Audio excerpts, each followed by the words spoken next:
Selamat pagi. Assalamualaikum warahmatullahi wabarakatuh.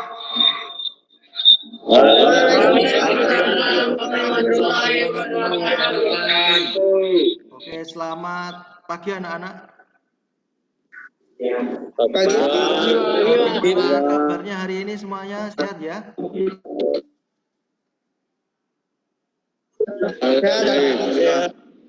Alhamdulillah sehat semuanya ya. Oke, saya untuk mengawali pagi hari ini pertemuan kita yang kedua, maka kita akan presensi dulu. Hari ini yang tidak masuk siapa? Rakih dan Wildan. Oke, izin semuanya. Oke, nanti saya rekap untuk yang tidak masuk hari ini, Rakih dan Wildan. Di minggu yang lalu kita sudah mempelajari apa anak-anak? Minggu lalu kita demokrasi, Pak. Kita sudah belajar tentang hakikat demokrasi. Jadi kemarin kita telah mempelajari tentang hakikat demokrasi. Oke, apa kaitannya dengan materi hari ini? Hari ini kita akan mempelajari tentang prinsip-prinsip atau konsep dasar dari demokrasi Pancasila yang dilaksanakan atau diterapkan di negara kita. Jadi negara kita menganut sistem demokrasi Pancasila. Lalu apa manfaat kita mempelajari prinsip demokrasi Pancasila? Yaitu bisa kita aplikasikan pada kehidupan kita sehari-hari. Jadi demokrasi Pancasila itu nanti kita bisa aplikasikan ketika kegiatan pemilihan umum misalnya, kemudian kita bisa mengkritisi, memberikan saran dan masukan kepada pemerintah baik di tingkat yang paling rendah misalnya di level RT, RW ataupun kelurahan atau bahkan desa gitu ya. Oke, pada kesempatan hari ini nanti kita akan mempelajari tentang prinsip demokrasi Pancasila. KD-nya mengkaji sistem dan dinamika demokrasi Pancasila sesuai dengan Undang-Undang Dasar Negara Republik Indonesia tahun 1945. Kemudian indeks pencapaian kompetensinya, jadi kalian nanti akan menganalisis konsep demokrasi Pancasila, kemudian menganalisis prinsip-prinsip demokrasi Pancasila. Itu. Kemudian untuk pembelajaran pada pagi hari ini, nanti penilaian sikapnya akan saya pantau selama pembelajaran ya anak-anak. Jadi silakan diperhatikan. Jadi selama pembelajaran berlangsung saya akan menilai sikap kalian selama pembelajaran. Nanti akan dinilai ya, diperhatikan itu. Kemudian untuk pengetahuan nanti secara tertulis. Jadi nanti tes tertulis melalui Google Form akan saya sampaikan kepada kalian di akhir pembelajaran. Lalu untuk penilaian keterampilan nanti kita akan mengetahui bagaimana keterampilan kalian menyampaikan hasil diskusi. Jadi nanti kita akan pembelajarannya secara diskusi berkelompok. Nanti akan kita bagi 3 kelompok anak-anak seperti yang sudah saya sampaikan di grup yang kelas kalian masing-masing, kita bagi secara kelompok 3 kelompok maksud saya. Seperti pada pembelajaran hari ini, sebelum kita mempelajari lebih lanjut, coba anak-anak akan saya berikan video yang akan mengarahkan kalian kira-kira apa sih demokrasi Pancasila itu atau mengapa negara kita itu menerapkan demokrasi Pancasila. Dan dengan demokrasi, Indonesia menerapkan paham demokrasi Pancasila. Mengapa demikian? Lalu, apa sih sebenarnya demokrasi Pancasila itu?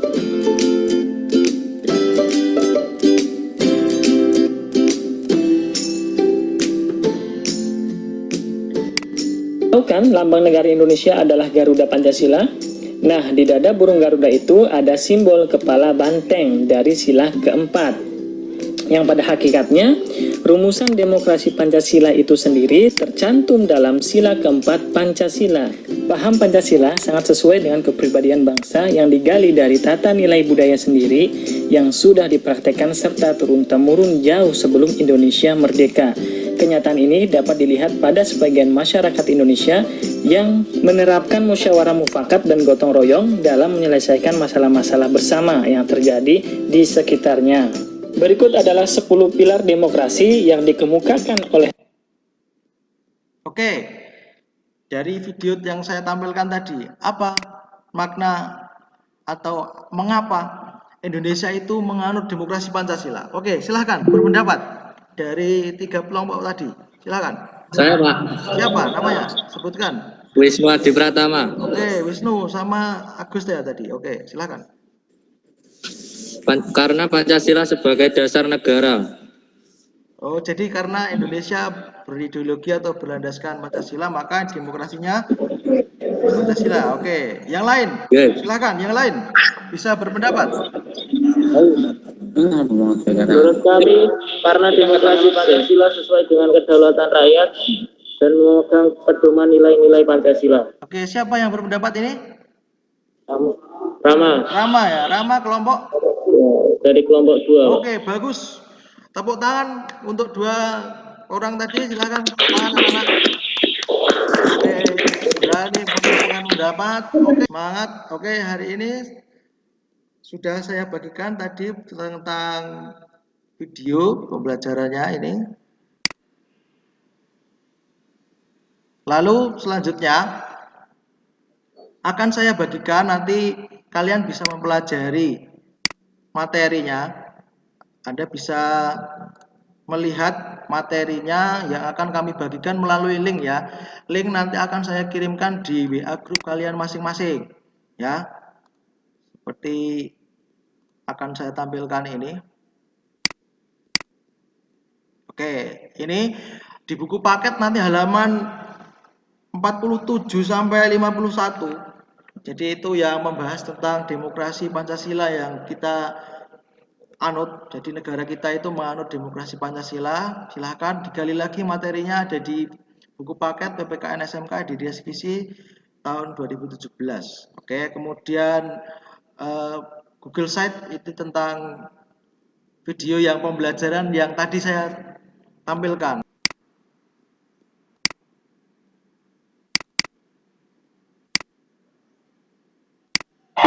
Berikut adalah 10 pilar demokrasi yang dikemukakan oleh Ahmad Sanusi yang sesuai dengan Pancasila dan Konstitusi. Yang pertama, ada demokrasi yang berketuhanan yang Maha Esa. Artinya, segala sesuatu yang berkaitan dengan penyelenggaraan kenegaraan Republik Indonesia harus berpedoman pada nilai-nilai ketuhanan.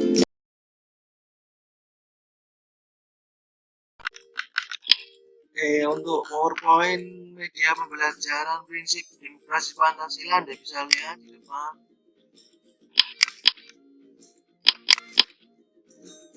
Ada pengertiannya, konsep tentang demokrasi Pancasila. Anda bisa lihat di depan, nanti akan kalian analisis sendiri melalui diskusi kelompok.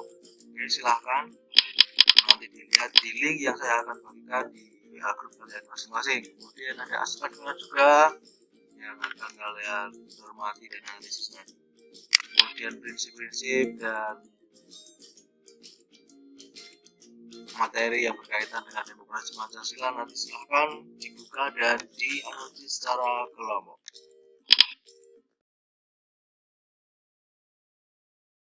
Oke, cukup.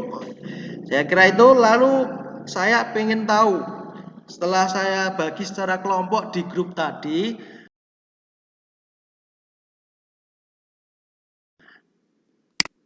silahkan presentasikan hasil diskusi kelompoknya. Perwakilan kelompok dari ketiga kelompok mempresentasikan hasil diskusinya. Kelompok 1, silahkan siapa?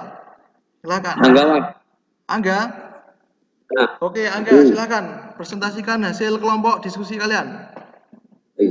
Demokrasi Pancasila menjamin adanya fasilitasi dari pihak pemerintah agar keunikan dan kemajemukan budaya Indonesia dapat tetap dipertahankan dan ditumbuh kembangkan. Oke, bagus. Pendapat yang bagus dari kelompok 1, tepuk tangan untuk kelompok 1. Oke, luar biasa. Oke, sekarang kelompok 2. Muhammad Nur Fauzi, Pak. Oke, Muhammad Nur Fauzi, silakan. Dari Sampaikan. kelompok 2, Pak. Ya, silakan. Demokrasi Pancasila menjamin adanya fasilitas dari pihak pemerintah agar keunikan dan kemajemukan budaya Indonesia dapat tetap dipertahankan dan ditumbuh kembangkan, sehingga kekayaan nilai-nilai yang terkandung di dalamnya dapat terpelihara dengan baik, khususnya sila keempat Pancasila, adanya musyawarah mufakat dalam mengambil keputusan dan kebijakan. Oke, bagus sekali. Kelompok 2 telah presentasi, tepuk tangan anak-anak semuanya, luar biasa. Kelompok 2, lalu kelompok 3, siapa kelompok 3 yang berani presentasi ini? Oke, Yuda Trinambang, oke, mengangkat tangan, silakan. Hasil diskusi Hasil diskusi kelompok 3 ya, bagaimana? hasil nomor 3, demokrasi Pancasila mengandung 3 karakter utama, Ya. yaitu kerakyatan, permusyawaratan, dan hikmat kebijaksanaan. Oke, sesuai dengan sila keberapa? Sila keempat ya. Oke, tepuk tangan untuk kelompok 3, luar biasa. Oke. Tepuk tangan untuk kita semua hari ini, luar biasa semuanya ya. Oke, terima kasih untuk presentasi kelompoknya. Oke. Oke anak-anak, hari ini kita telah mempelajari tentang apa tadi? Prinsip demokrasi Pancasila. Oke, prinsip demokrasi Pancasila. Kita review lagi bersama-sama, lalu kita simpulkan apa yang telah kita pelajari hari ini. Apa simpulkan bersama-sama apa yang telah kita pelajari hari ini tadi? Yaitu apa? Demokrasi Pancasila mengandung 3 karakter utama, Ya. yaitu kerakyatan, permusyawaratan, dan hikmat kebijaksanaan. Oke, luar biasa. Yang lain mungkin bisa menambahkan lagi? Demokrasi Pancasila menjamin adanya fasilitas dari pihak pemerintah. Oke, jadi hari ini kita telah mempelajari tentang demokrasi Pancasila, prinsip-prinsipnya, yaitu yang paling penting dalam demokrasi Pancasila itu harus mengandung 3 karakter, yaitu kerakyatan, permusyawaratan, dan hikmat kebijaksanaan sesuai dengan sila keempat Pancasila sebagai ruhnya dalam demokrasi Pancasila itu ya anak-anak. Kemudian kita melakukan refleksi pada kegiatan hari ini, apa saja yang bisa kita ambil dari pembelajaran kita hari ini tentang demokrasi Pancasila, apa anak-anak? Muhammad Yoga, silakan. Raisen, oke. Muhammad Yoga. Baik, Pak. Dengan mengetahui Pancasila di bulan sehari, kita dapat membuatnya dengan mengambil keputusan Karang Taruna dengan musyawarah mufakat. Oke, salah satunya itu ya, contoh dari kita bisa mempelajari prinsip demokrasi Pancasila yang kita laksanakan di negara Indonesia itu ketika di Karang Taruna kita bisa mengambil prinsip-prinsip itu di mana dalam pengambilan keputusan kita memakai musyawarah mufakat. Luar biasa, tepuk tangan bagi kita semuanya, bagus. Oke. Lalu adakah pertanyaan dari apa yang sudah kita pelajari hari ini? Ada pertanyaan? Tidak ada, Pak. Tidak ada, semuanya. Oke, saya tampilkan untuk rencana tindak lanjut hari ini nanti tes formatif. Oke, tes formatif ini ada di Google Form yang akan kalian bisa buka di Google Form. Tes formatif KB kedua nanti akan saya tunggu hari ini untuk pengumpulan hasil pekerjaannya ya. Oke, ini untuk link Google Form-nya. Selanjutnya di pertemuan yang akan datang kita akan membahas tentang periodisasi dari pelaksanaan demokrasi yang ada di Indonesia. Nanti akan kita bahas lagi di pertemuan selanjutnya. Saya kira itu anak-anak cukup untuk mengakhiri kegiatan hari ini. Silakan ketua kelas untuk memimpin doa. Berdoa mulai. Oke, cukup. Doa selesai. Oke, saya kira cukup untuk pertemuan hari ini. Assalamualaikum warahmatullahi wabarakatuh. Waalaikumsalam warahmatullahi wabarakatuh.